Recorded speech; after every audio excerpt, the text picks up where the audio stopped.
Buenos días, Álvaro Cedeño y Álvaro Cedeño les saludan en este episodio número 92 de Diálogos con Álvaro Cedeño. Hoy para conversar sobre el artículo publicado en la página web alvarocedeno.com titulado Por el puente o por las piedras. Este es un diálogo intergeneracional para hablar de espíritu emprendedor eficaz, de acción humana, de transformación de conflictos y de políticas públicas. Papá, ¿cómo estás? Muy bien, muy bien. ¿Hace frío hoy? Hace frío. Eso dicen que es el 10º empuje frío que nos llega. Hoy en la mañana que amaneció tan frío el día, nos pusimos a buscar temperaturas alrededor del mundo y encontramos en Ulan Bator, la capital de Mongolia, menos 30 grados Celsius. Así que a partir de ahí ya no me quejo por este frío de ¿Verdad? aquí. Sí, sí. Caray, sí. Así es. Bien, entonces vamos a conversar hoy sobre este tema que en realidad, por el puente o por las piedras, sobre lo que trata es sobre la expectativa de una solución perfecta versus la expectativa de una solución inicial, digámoslo así, ¿verdad? No necesitamos llegar a la cuenca de un río y de una vez imaginarnos el puente ya construido, sino que lo que deberíamos de hacer es pensar de qué manera podemos ir poniendo algunas piedras que nos permitan cruzar el río, que ese es el objetivo, ¿verdad? El Ese objetivo. es el objetivo. Ok, entonces lo que queremos averiguar, tal vez a través de esta conversación, es en qué medida es sensato esperar que algunas soluciones sean perfectas, cuando en realidad lo que deberíamos de hacer es iniciar los procesos de búsqueda de soluciones. Muchas veces esos procesos de búsqueda inician con una conversación y esa conversación puede dar pie a la creatividad y a la exposición de ideas, sobre todo si es un intercambio con otra persona. Así que vamos hacia adelante. Quería cederte la palabra para que nos digas por dónde ves este tema tan interesante. A mí ese tema me llama mucho la atención porque yo siento que existe una tendencia a paralizarse ante los problemas, a paralizarse ante los retos. Y las fuentes de la parálisis podrían ser temor, desconocimiento, afán de prepararse mejor para acometer el reto. Pero yo creo que una fuente de parálisis ante un reto es la aspiración de que la solución sea perfecta, ¿verdad? Y esta aspiración a la perfección, ahí yo tengo posiciones ambivalentes. Me parece a mí muy bien que la gente aspire a la perfección, pero sin que eso derive en perfeccionismo. El perfeccionismo, así, tal y como se expresa, el perfeccionismo es un afán que obstaculiza la acción, ¿verdad? Usted pospone la acción hasta que tenga una solución perfecta y eso podría ser menos eficaz que intentar con alguna solución e ir tratando de mejorarla. Esa es la importancia que le veo a este tema. Hay una conexión muy fuerte entre este tema y algo que se viene hablando en la disciplina de Design Thinking y en la disciplina en lo relacionado con las startups, ¿verdad? Los nuevos emprendimientos. Y es el tema del prototipo. Uno puede concebir una solución en el papel, pero ayuda muchísimo que pueda trasladarla al mundo real, ¿verdad? Imagínate que estás hablando de, no sé, de un librero con muy buenas condiciones, un librero, un estante para colocar libros, y puedes hacer una lista muy larga de cuáles son las buenas condiciones deseables en un librero, en un estante de colocar libros. Pues lo que se dice en la disciplina de Design Thinking es que llegado un momento, lo que hay que hacer es hacer un prototipo del estante, ¿verdad? Y entonces el prototipo ya nos da otras posibilidades de mejoramiento diferentes a aquellas que tenemos cuando simplemente estamos pensando en la mente o pensando en papel, ¿verdad? Entonces, el prototipo me parece a mí una excelente cosa. En ese sentido, eh, uno puede estar pensando en diseñar un puente y puede ir avanzando en la complejidad del diseño, pero sin olvidar lo que decías tú al principio, que el objetivo es cruzar el río. Si el objetivo es cruzar el río, antes de que el puente esté listo y antes de iniciar el puente, podríamos y deberíamos hacer un prototipo. Y el prototipo sí que lo podemos ir mejorando, ¿verdad? Eso y el otro concepto muy interesante, bastante, bastante nuevo, quiero decir, yo diría que hace 10 años no lo había oído mencionar, que es el producto mínimo viable, ¿verdad? Si tenemos un problema, diseñamos una solución y creamos el producto mínimo con el cual ya podamos experimentar, no esperar a tener el producto acabado, ¿verdad? Con todos sus rasgos, sino ir lanzando productos mínimos viables y aprendiendo sobre ellos y mejorándolos. Es más fácil mejorar un prototipo que mejorar un plan que solo está en el papel. Escuchándote hablar, me pongo a pensar en la aplicación de estos ejercicios de prototipado y de diseño para políticas públicas. Las políticas públicas tienen el perverso elemento, más bien el diseño de políticas públicas tienen el perverso elemento de que aspiramos a que su primera versión sea su versión final. Y entonces eso Ajá. complica mucho las cosas, hace que los procesos sean muy extensos. No sé si sabes, pero según la normativa de diseño de una política pública del Ministerio de Planificación, el proceso para diseñar una política pública dura más o menos unos 26 meses si todo sale bien. Ajá. Eso quiere decir que una administración, si quiere dejar publicada una política, ¿verdad? Antes de salir, al final de 4 años, pues tiene que empezarla prácticamente en el primer año. De lo contrario, no Ajá. le da tiempo para diseñar una Cierto. política pública. Uh-huh. Y Uh-huh. lo peor de todo, bueno, peor digo yo, dentro de todas estas, de todos estos constreñimientos perversos en el diseño de políticas públicas, no tenemos nosotros empezamos a pensar en una política pública hoy, en el año 2021. Nos va a durar 2 años y medio el proceso. Quiere decir que va a estar lista esa política ya para el 2024. Y esa política que se publica está atendiendo problemas que teníamos en el 2021 o problemas que teníamos en el 2019, digamos, que es el último año de donde tuvimos datos con evidencias, o está resolviendo los problemas del 2024 y más adelante.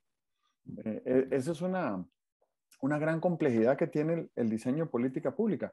No quiere decir que no haya política pública que no sea eh, eficaz. Claro que la hay. Y yo diría que mucha de la política pública más eficaz es aquella que busca eh,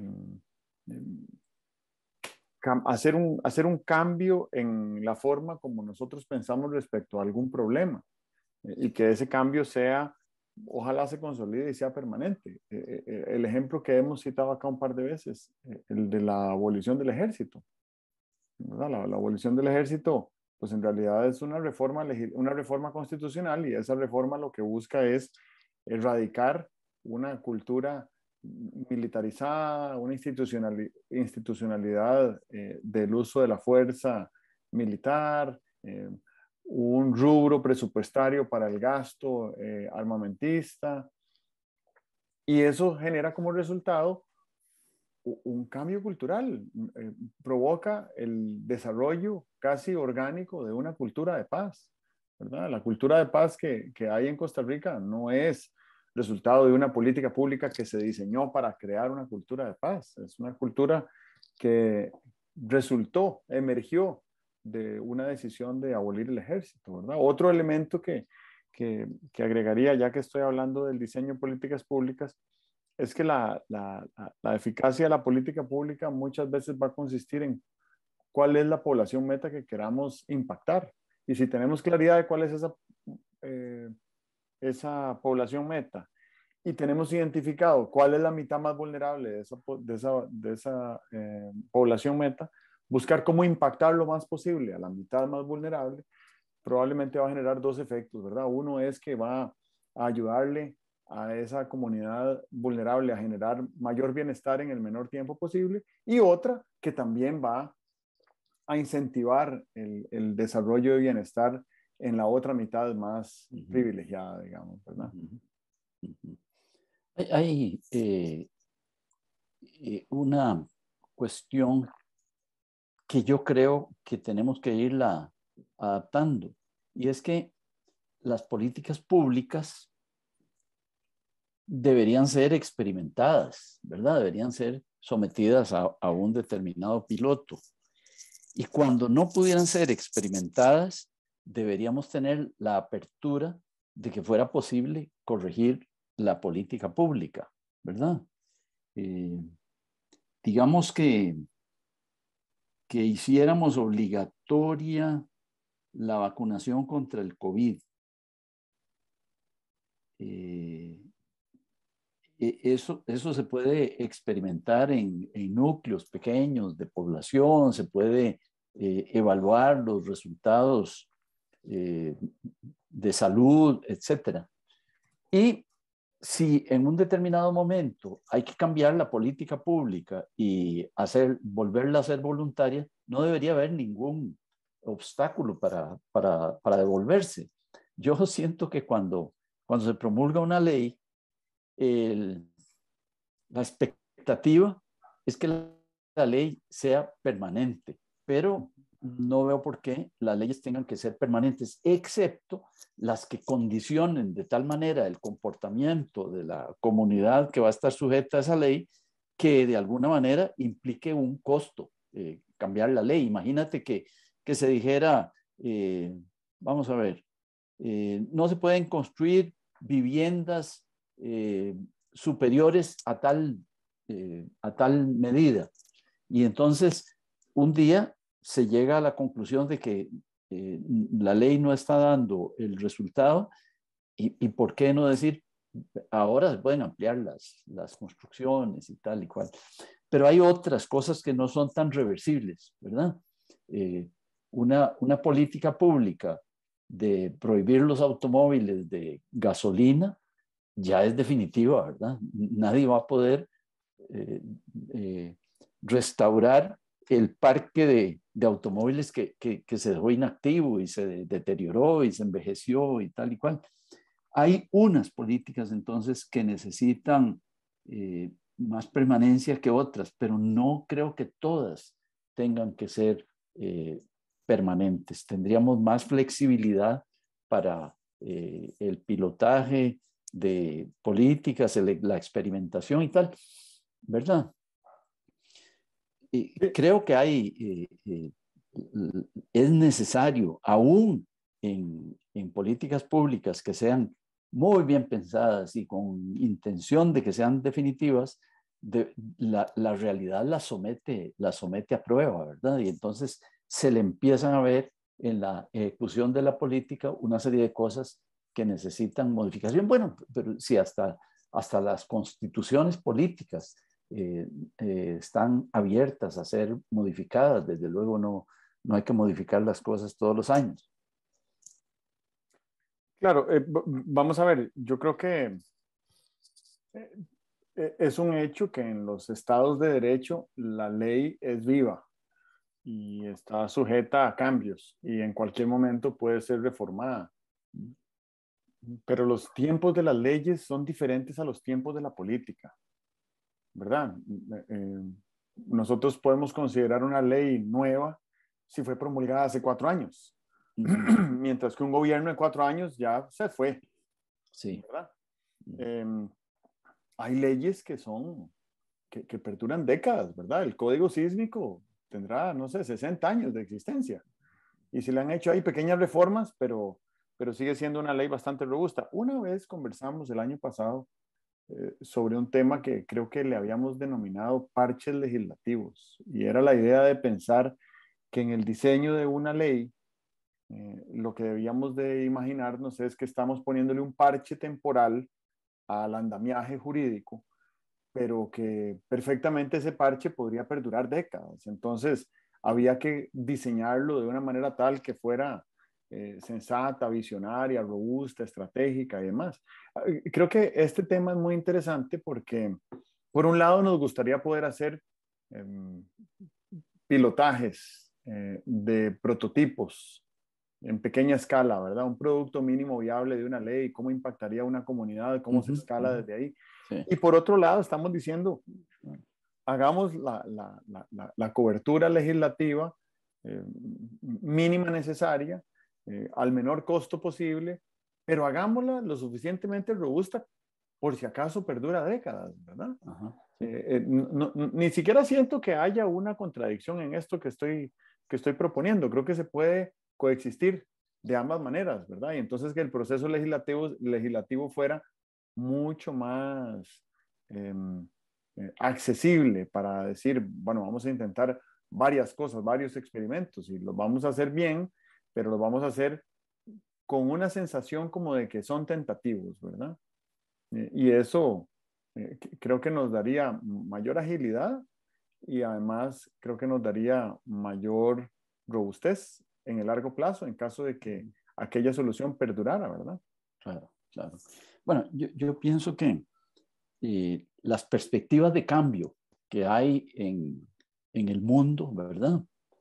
Por ejemplo, debidas al cambio climático, debidas a la inteligencia artificial, debidas a la nueva capacidad de cómputo, etcétera.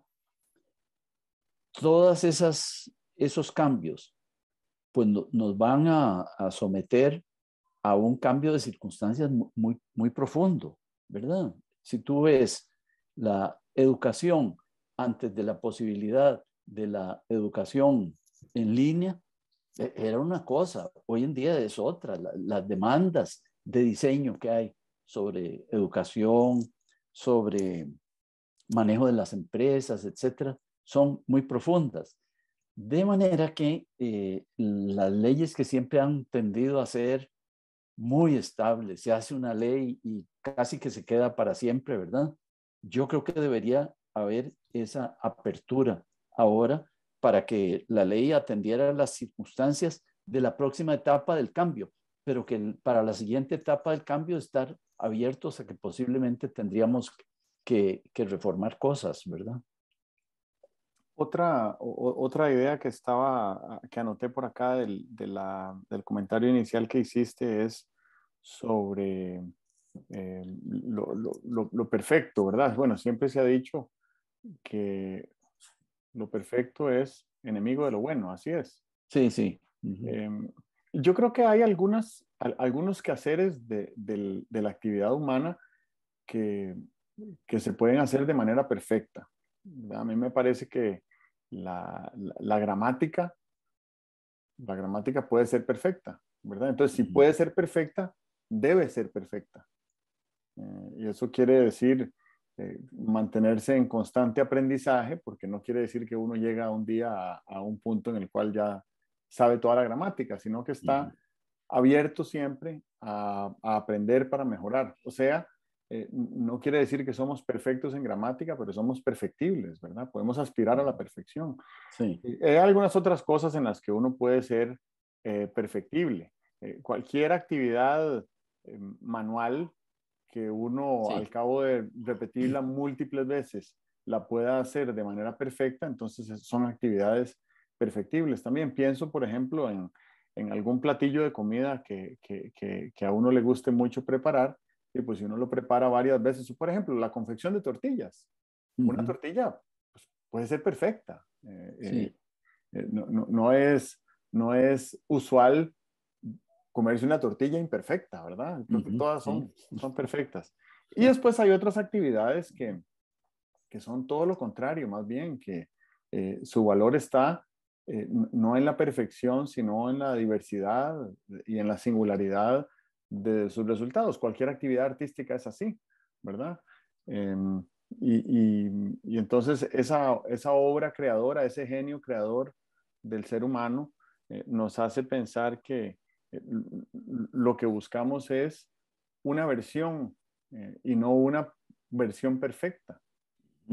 Y así sucede con prácticamente cualquier forma de arte que Sí. genera una versión y esa versión es mejorable. Pues sí, puede ser diferente también, pero esa es la versión. Y apreciarla como tal creo que nos acerca a la celebración, a la humilde celebración de la creación humana, ¿verdad? Y entonces la aspiración a la perfección, pues efectivamente que nos obstaculiza en algunos casos Claro, y, claro, y lo que buscamos más bien es estimular la claro. creación, la creatividad. Ujú. Mira, esto me suena a la campana del liderazgo, sea el liderazgo político o el liderazgo en las empresas. El, el liderazgo, si estudias libros de liderazgo antiguos, de hace 20 años, entonces ahí lo que te dan es una lista de rasgos que debe tener un buen líder. Y libros más modernos hablan de que el liderazgo es fundamentalmente una manera de expresión de una persona íntegra, desarrollada, ¿verdad? Y entonces, entre seguir un catálogo de rasgos para ajustarse a al modelo de liderazgo o expresarse desde tu integridad, desde tu desarrollo personal, hay una gran distancia. Y la verdad es que lo que esperamos de un estadista no es que siga una serie de rasgos para que se parezca a Konrad Adenauer, por ejemplo. No, lo que queremos es que en las circunstancias, en el entorno, en el momento en que le toca ejercer su rol de estadista, sea lo más eficaz. Y esa eficacia depende, desde luego, de su integridad y de su desarrollo, ¿verdad? No calificamos a los presidentes de la República por si cumplieron estas 27 características de un líder, sino que los calificamos por si lograron aportarle al bienestar presente o futuro del país unas determinadas, unos determinados impulsos, ¿verdad? Que se presentaron según las circunstancias y que él o ella las abordaron desde su propia circunstancia, porque nadie puede ser líder como otro líder, ¿verdad? Ni nadie puede ser líder eh, desde otro tiempo. Se es líder en el momento, con las circunstancias y con las características personales que cada uno tenga. Ese tema de liderazgo es muy interesante porque yo soy de la corriente de que cada persona tiene su propio estilo de liderazgo. Sí, claro. Uh -huh. Y pues hay liderazgos que se manifiestan de diferentes formas y por alguna razón el concepto de liderazgo usualmente lo validamos como popularidad, como notoriedad, ¿verdad? Y ese no es, eso no define necesariamente Claro. el liderazgo. Creo que cuando hablas de eficacia, pues entonces sí, ¿qué es lo que busca una persona en una posición de liderazgo y en la medida en que lo logre, en, digamos, en el uso más eficiente de los recursos, pues estará ejerciendo un liderazgo eficaz. Y creo que aquí hay dos cosas, ¿verdad? Una es la distinción de lo que son estilos de liderazgo y otra lo que son formas de liderazgo.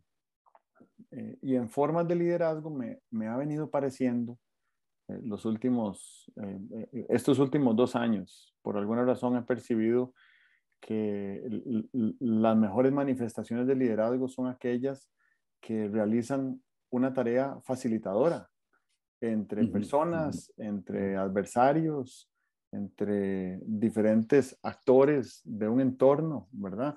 ¿Cuál es el mejor liderazgo que puede ejercer una persona que tiene un cargo legislativo, un puesto de elección popular legislativa? Pues buscar cómo facilitar la negociación de acuerdos. Claro, claro. ¿Verdad? Entonces, en la medida en que uno logre elegir a la Asamblea Legislativa una masa crítica, o digamos 57 personas con destrezas de facilitación, pues a mí me parece que independientemente de la ideología o las orientaciones o los intereses que representan esas personas, es más probable que logremos avanzar en la dirección del diseño y creación de nuevas leyes, ¿verdad? Ese tema de la facilitación, yo honestamente lo he leído poco. No sé quién trata el tema de la facilitación y cómo lo tratan, porque es algo como tan artesanal, ¿verdad? No hay una escuela de facilitadores tampoco. Sí, sí, sí. Es bien, bien, bien llamativo, ¿verdad? Eso me sugiere la pregunta que sería interesante que se la hicieran los candidatos a diputados. ¿Yo a qué voy a la Asamblea Legislativa? Porque puede ser que tengan el sueño de ponerle su nombre a una ley, ¿verdad? Me parece que sería un sueño de discutible eficacia, ¿verdad? Al final de los 4 años habría 57 leyes, cada una con un diputado.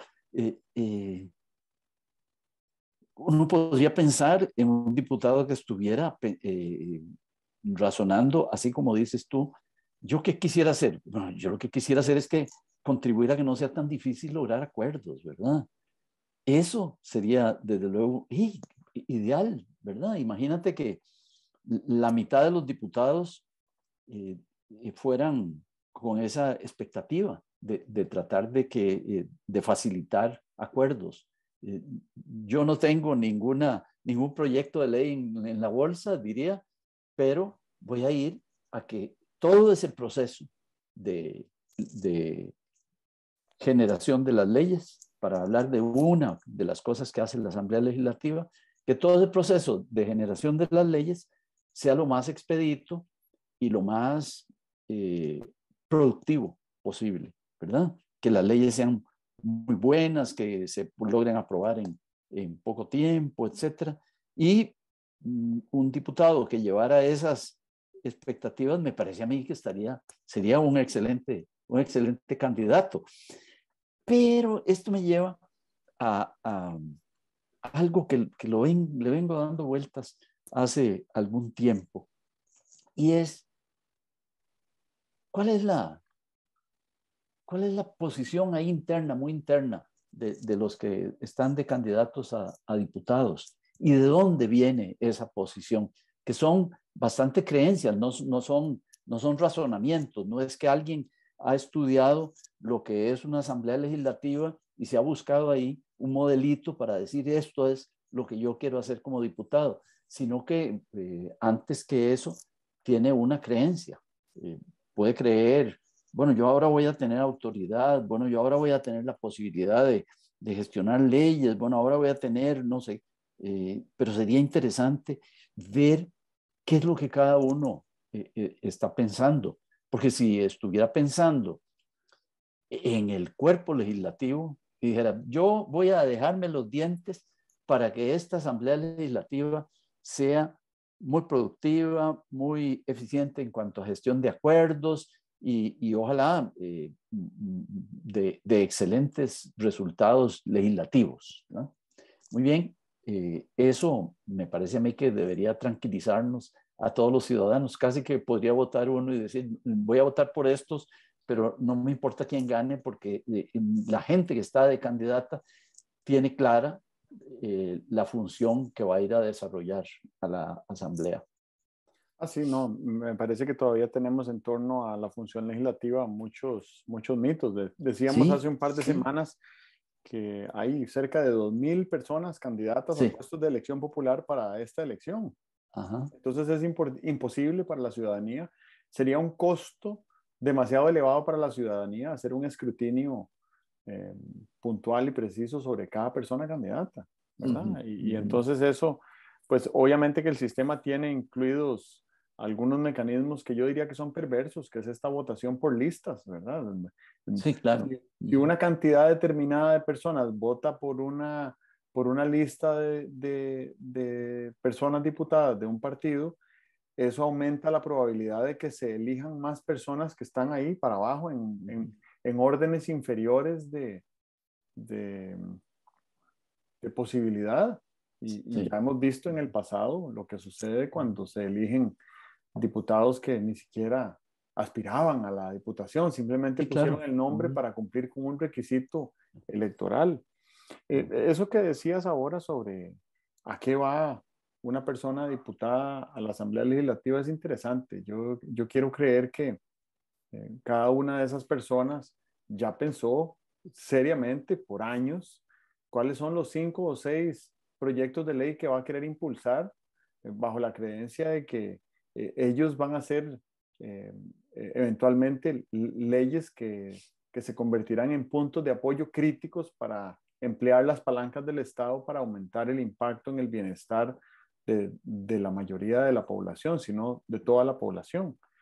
Eh, Solo que esta es la versión romántica e ideal de Sí. una persona candidata a diputada, Ujú, ¿verdad? ujú, Sería muy interesante que aún electos, las personas que van a aspirar a los cargos de elección, a los cargos de legislativos, tuvieran esa claridad en las primeras semanas de funciones. ¿Cuáles son los 5 o 6 proyectos de ley que consideran críticos para impulsar en los siguientes 4 años de funciones?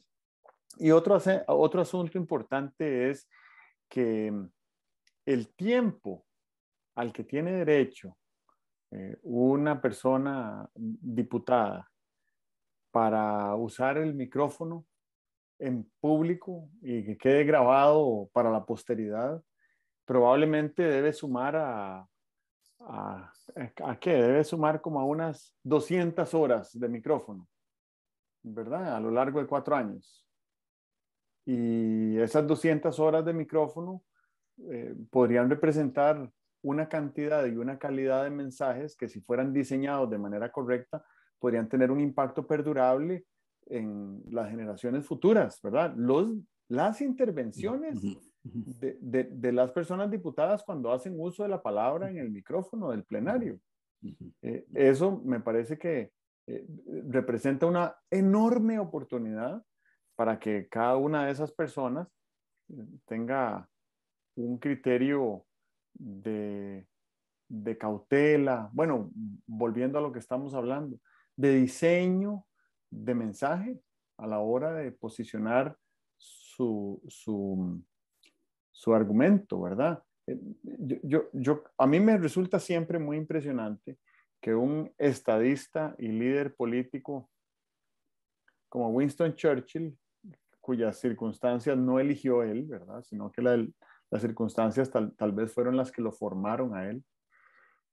A través del diseño de sus narrativas que posicionó en aquella época en radio, ¿verdad? Le depararon un premio Nobel de literatura.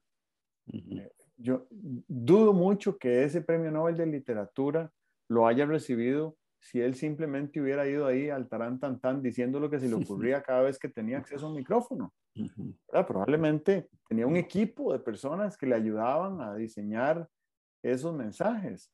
Y bueno, ¿de qué manera podríamos pretender, o pues sería posible pretender que una diputada de la República tuviera la aspiración de que sus mensajes fueran lo suficientemente buenos como para que algún día se considerara para un premio de literatura, ¿verdad? O incluso, tal vez no vayamos a un nivel máximo de ambición, pero a un premio Pío Víquez por la calidad de los mensajes que pronuncia una diputada de la República. ¿Por qué no? Me gustaría creer que eso es posible.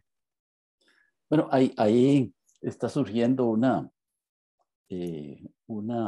reto interesante para los miembros de una asamblea legislativa, y es que la asamblea legislativa tiene una función de educación cívica, ¿verdad?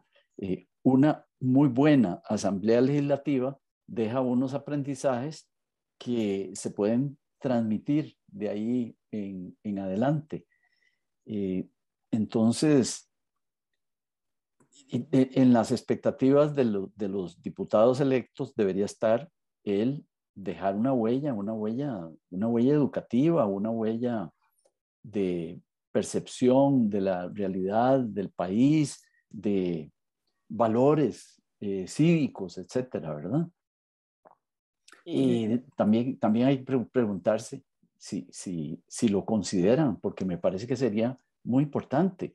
Y fíjate que hay algo que es bien llamativo. Una de las cosas que yo considero que son problemáticas en nuestra estructura del Estado es que en la Asamblea Legislativa no se puede reelegir a un diputado inmediatamente.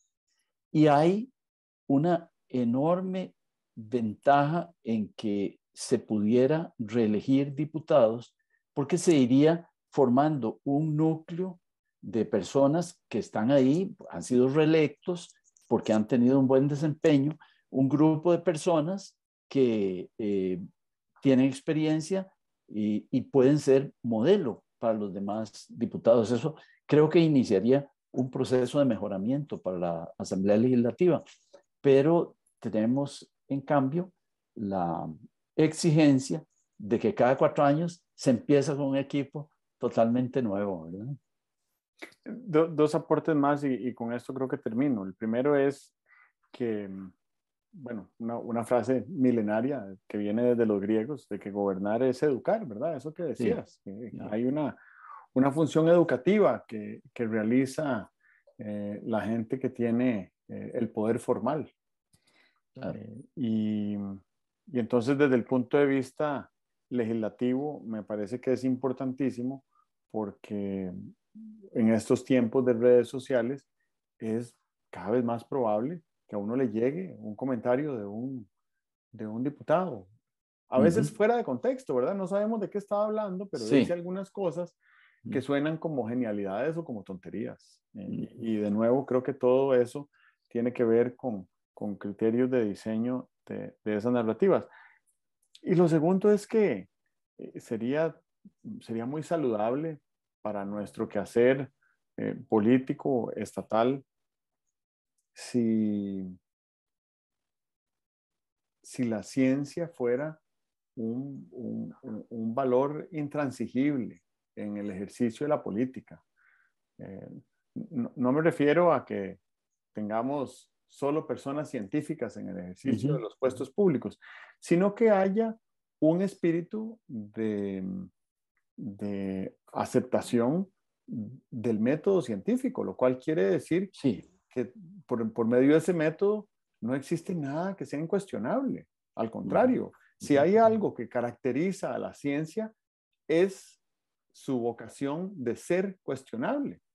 Y entonces en ese constante cuestionamiento de la ciencia es que se descubre nuevo conocimiento. Así es como avanza la Claro, ciencia. claro. Y es muy evidente y muy penoso cuando uno ve manifestaciones de personas que están ejerciendo la política, donde claramente hay un desconocimiento o un desdén o una rebeldía en contra del método científico, ¿verdad? Bueno, bueno, yo me quedo de esta conversación con un par de cosas. Una, la necesidad de apertura a ajustes, de apertura a innovaciones. Creo yo que esta necesidad de apertura se va a ver muy, muy marcada por las nuevas tendencias de cambio, ¿verdad? Que son muy profundas. No vamos a poder seguir viviendo a la velocidad de cambio que vivíamos hace 40 años, sino que vamos a tener que adaptarnos. Y ahí, quién sabe, no tenemos mucha experiencia, tenemos una gran resistencia al cambio y tal, ¿verdad? La otra cosa que me queda como conclusión de esta conversación es que en vez de aspirar a que las cosas salgan bien y hasta que no salgan bien o perfectas, no las dejamos salir a la calle, que eso se puede sustituir por una mentalidad de mejoramiento. Una mentalidad de mejoramiento que diga, esta es la versión mejor en este momento, pero no crean que es la última versión. Yo voy a seguir trabajando en mejorar esto, ¿verdad? Esa mentalidad de mejoramiento que la introdujo en las cuestiones de educación Carol Dweck de Stanford, ¿verdad? Con lo que llama la mentalidad de crecimiento, ¿verdad? Que el estudiante sienta que ahora pues se sacó un 8, pero que si logra mejorar su método, posiblemente se saque un 9 o se saque un 10 después. Eso creo que lo deberíamos convertir en una práctica nacional, ¿verdad? De cómo, sí, esto es mi mejor versión hoy, pero pasado mañana puedo tener una mejor versión. Siempre que esto no sea aplicado a los valores que decía Mark Twain, estos son mis valores, pero si no están de acuerdo con ellos, tengo otros. Muy bien. Bueno, desearle a nuestros oyentes unas felices fiestas, una feliz Navidad y el agradecimiento que les dejamos acá por habernos acompañado todo este año.